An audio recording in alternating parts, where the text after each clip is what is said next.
يا أيها الذين آمنوا إذا نودي للصلاة من يوم الجمعة فاسعوا إلى ذكر الله وذروا البيع ذلكم خير لكم إن كنتم تعلمون.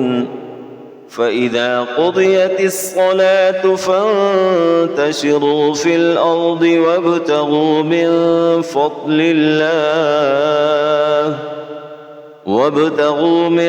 فضل الله واذكروا الله كثيرا لعلكم تفلحون. وإذا رأوا تجارة أو لهوا انفضوا إليها وتركوك قائما